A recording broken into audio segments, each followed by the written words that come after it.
Assalamualaikum warahmatullahi wabarakatuh.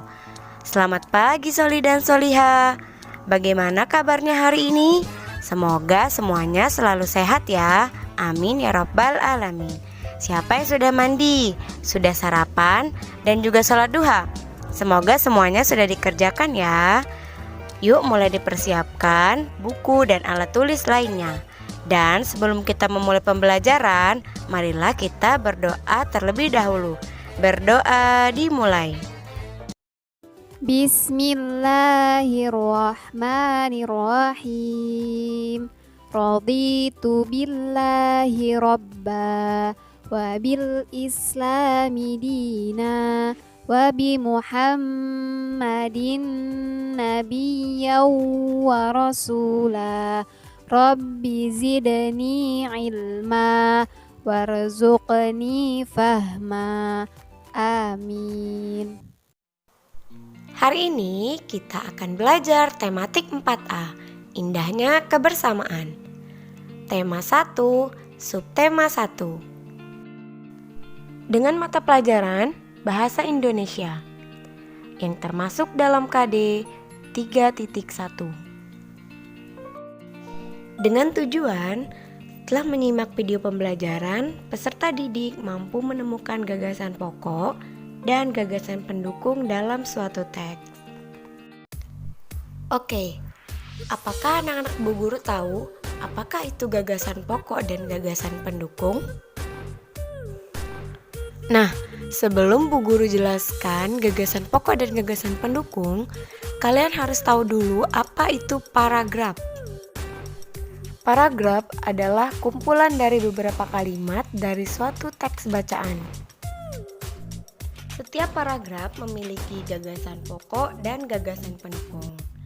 Nah, sekarang Bu Guru akan jelaskan apa itu gagasan pokok dan juga gagasan pendukung. Kita mulai yang pertama, yaitu tentang gagasan pokok. Gagasan pokok adalah ide utama atau inti utama yang dibahas dalam suatu paragraf. Jadi, inti dari isi sebuah paragraf itulah yang dinamakan gagasan pokok. Gagasan pokok disebut juga ide pokok, bisa disebut juga gagasan utama, bisa disebut juga ide utama, ataupun bisa disebut juga pokok pikiran. Bagaimana ya cara kita menentukan gagasan pokok tersebut? Nah, gagasan pokok dapat ditentukan berdasarkan kalimat utama dari setiap paragraf. Kalimat utama bisa terletak di awal, di akhir, atau campuran awal dan akhir paragraf. Tapi biasanya kalimat utama paling sering terletak di awal paragraf. Kalaupun kalimat utamanya di akhir, cirinya biasanya tuh ada kata jadi, oleh sebab itu, ataupun dengan demikian. Itu mengatakan atau menyatakan kesimpulan. Selanjutnya kita akan membahas gagasan pendukung. Gagasan pendukung adalah informasi tambahan untuk mendukung gagasan pokok. Gagasan pendukung dapat ditemukan pada kalimat penjelas. Sekarang perhatikan contoh paragraf dari cerita Pawai Budaya berikut ini. Bu Guru akan bacakan terlebih dahulu ya. Setelah itu mari kita tentukan gagasan pokok dan juga gagasan pendukungnya. Pawai budaya sangat menarik bagi warga kampung Babakan. Pawai ini selalu menampilkan keragaman budaya Indonesia. Udin dan teman-teman tidak pernah bosan menanti rombongan pawai lewat. Tahun ini mereka datang ke alun-alun untuk melihat pawai tersebut. Kakek Udin pun terlihat sabar menanti. Terdengar suara gendang yang menandakan rombongan pawai semakin dekat. Nah, menurutmu, manakah yang merupakan kalimat utamanya? Apa yang menjadi inti dari paragraf tersebut? Ya, keseluruhan paragraf tersebut membicarakan pawai budaya yang menarik bagi warga kampung Babakan. Sehingga kalimat utamanya adalah pawai budaya sangat menarik bagi warga kampung Babakan. Gagasan pokoknya adalah pawai budaya yang menarik.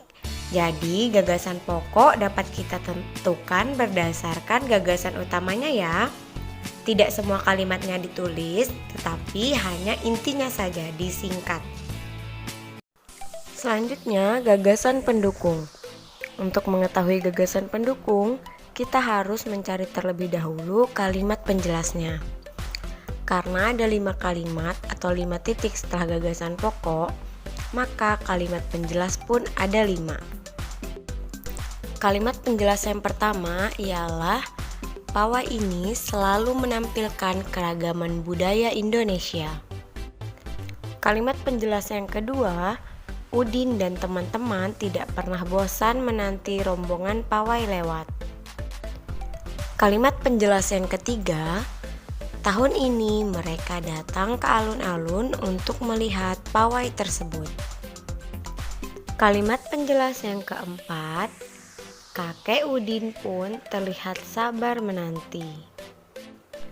Dan kalimat penjelas yang kelima ialah terdengar suara gendang yang menandakan rombongan pawai semakin dekat. Jadi itulah tadi 5 kalimat penjelas paragraf tersebut. Nah, gagasan pendukung diambil dari kalimat penjelas. Maka gagasan pendukung paragraf tersebut adalah yang pertama, pawai menampilkan beragam budaya Indonesia. Yang kedua, Udin dan teman-teman tidak pernah bosan menantikan rombongan pawai. Yang ketiga, Udin dan teman-teman datang ke alun-alun untuk melihat pawai. Yang keempat, kakek Udin sabar menanti pawai. Dan yang kelima, suara gendang menandakan rombongan pawai semakin dekat. Jadi, gagasan pokok dan gagasan pendukung dari paragraf tadi apabila kita sajikan menjadi seperti berikut ini. Gagasan pokok, pawai budaya yang menarik. Gagasan pendukung, yang pertama, pawai menampilkan beragam budaya Indonesia. Yang kedua, Udin dan teman-teman tidak pernah bosan menantikan rombongan pawai. Yang ketiga, Udin dan teman-teman datang ke alun-alun untuk melihat pawai. Yang keempat, kakek Udin sabar menanti pawai. Dan yang kelima, suara gendang menandakan rombongan pawai semakin dekat. Nah, bagaimana Soli dan Soliha? Apakah semuanya sudah paham mengenai gagasan pokok dan gagasan pendukung? Serta cara menentukan gagasan pokok dan gagasan pendukung. Bu Guru harap semuanya sudah pada paham ya nak? Baiklah, Bu Guru akan sampaikan kesimpulan pembelajaran kita pada hari ini. Setiap paragraf memiliki gagasan pokok yang didukung oleh gagasan pendukung. Gagasan pokok adalah ide utama yang dibahas dalam suatu bacaan, dapat berupa kalimat inti atau berupa pokok paragraf dan ditentukan dari kalimat utamanya. Sementara gagasan pendukung adalah uraian atau tambahan informasi untuk gagasan pokok dan ditentukan dari kalimat penjelasnya. Dan inilah tugas untuk kalian hari ini. Bacalah teks berikut ini tentang rebab. Lalu kemudian tentukan gagasan pokok dan gagasan pendukung dari teks tersebut. Nah, silahkan kalian kerjakan di buku latihan kalian masing-masing ya. Dan dikumpulkan kepada Bu Guru paling lambat pukul 17.00 atau jam 5 sore. Alhamdulillahirrabbilalamin, pembelajaran kita hari ini telah selesai Soli dan Soliha. Semoga materi hari ini mudah dipahami ya. Oh iya, Bu Guru berpesan jangan lupa untuk selalu menjaga sholat 5 waktunya ya, serta juga dengan sholat duhanya. Dan melakukan murojaah di rumahnya, serta membantu kedua orang tuanya.